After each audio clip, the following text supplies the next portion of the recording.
कभी सोचा है कि हाथ में जो गर्म चाय का कप है वो आखिर आता कहाँ से है? आज हम असम के हरे भरे बागानों की गहराई में उतरने वाले हैं, सिर्फ चाय की पत्तियों की कहानी जानने के लिए नहीं, बल्कि उन लोगों के संघर्षों और जीतों को समझने के लिए जो इन्हें उगाते हैं। तो चलिए इस सफर की शुरुआत करते हैं। ये बात सच में हैरान करने वाली है ना। दुनिया में पी जाने वाली हर 9 में से 1 कप चाय। इससे असम का नाम चाय की दुनिया में कितना बड़ा है ये साफ पता चलता है। तो अगली बार जब कोई चाय पिए तो बहुत मुमकिन है कि वो असल में असम का ही स्वाद ले रहा हो। पर बात सिर्फ चाय की नहीं है। असम का मतलब काजीरंगा के मशहूर एक सींग वाले गैंडे और मानस की इनक्रेडिबल बायोडाइवर्सिटी भी है। और बस यहीं से हमारी कहानी और भी इंटरेस्टिंग हो जाती है, जहां खेती जंगल से मिलती है। तो इस बहुत बड़ी इंडस्ट्री के दिल में आखिर है कौन? चलिए मिलते हैं उन लोगों से जो इस सब के पीछे की असली ताकत है, छोटे चाय उत्पादक। तो ये छोटे चाय उत्पादक या एसटीजीज असल में हैं कौन? देखिए, जब हम एसटीजीज की बात करते हैं तो बड़े बड़े कॉर्पोरेट गार्डन्स दिमाग में मत लाइए, बल्कि सोचिए उन छोटे, अक्सर परिवार के चलाए जाने वाले खेतों के बारे में जो पीढ़ियों से चले आ रहे हैं और असम के लैंडस्केप का एक अहम हिस्सा है। चलिए नंबर से समझते हैं कि इनका स्केल कितना बड़ा है। हम बात कर रहे हैं 1,22,000 से भी ज्यादा लोगों की। और इनका इम्पैक्ट बहुत ही बड़ा है। राज्य की आधी से ज्यादा चाय इन्हीं छोटे किसानों से आती है।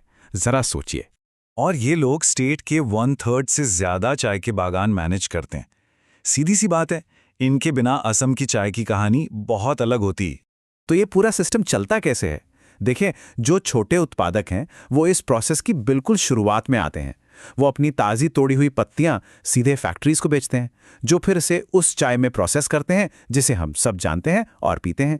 इंडस्ट्री की बैकबोन तो है, पर इसका मतलब ये बिल्कुल नहीं कि इनकी लाइफ इजी है। असल में ये उत्पादक कुछ बहुत गंभीर चैलेंजेस का सामना कर रहे हैं, जो न सिर्फ उनकी लाइवलीहुड बल्कि असम की चाय के भविष्य पर भी सवाल खड़े करते हैं। ये चैलेंजेस मोटा-मोटी 3 कैटेगरीज में आते हैं: टेक्निकल, इकोनॉमिक और क्लाइमेट चेंज से जुड़े हुए। चलिए एक एक करके इन्हें समझते हैं। सबसे पहला चैलेंज है टेक्निकल नॉलेज गैप। कई किसान आज भी पीढ़ियों से चले आ रहे पारंपरिक तरीकों पर ही निर्भर हैं। हालांकि इन ट्रेडिशनल मेथड्स की अपनी वैल्यू है, पर सही प्रूनिंग या नए पौधों की देखभाल जैसी मॉडर्न टेक्निक्स के बिना उनकी पैदावार कम होती है और इसका सीधा असर उनकी कमाई पर पड़ता है। फिर बात आती है इकोनॉमिक प्रेशर की। सोचिए, एक ऐसी फसल जिसकी कीमत हर घंटे गिर रही है। इन किसानों के लिए यही हकीकत है। पत्तियां तोड़ने के बाद उन्हें जल्द से जल्द बेचना पड़ता है, जिस वजह से फैक्ट्री मालिक जो भी दाम देते हैं उन्हें वो एक्सेप्ट करना पड़ता है। यानी कि बार्गेनिंग पावर बिल्कुल जीरो। और ये नंबर्स देखिए, इससे पिक्चर बिल्कुल क्लियर हो जाती है।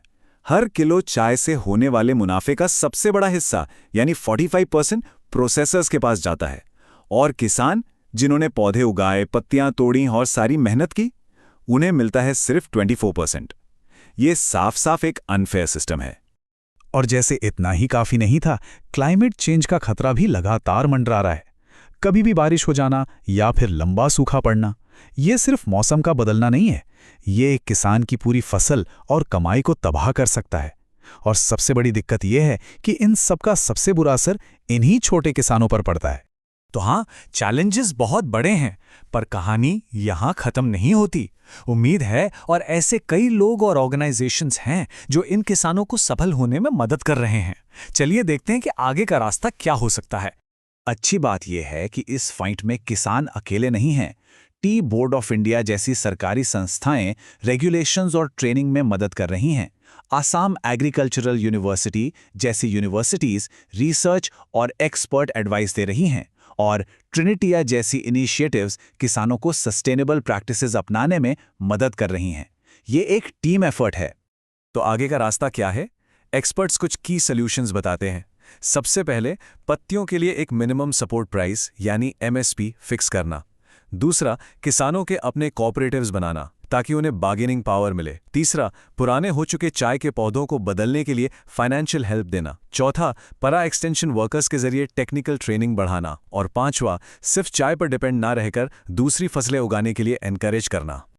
लेकिन जरा सोचिए, अगर ये मामला सिर्फ किसानों का ना हो तो क्या हो अगर उनकी सफलता असम के कुदरती खजानों के भविष्य से जुड़ी हो? चलिए अब बड़ी तस्वीर देखते हैं। याद है अभी हमने क्रॉप डाइवर्सिफिकेशन की बात की थी। ये चीज़ असल में गेम चेंजर है।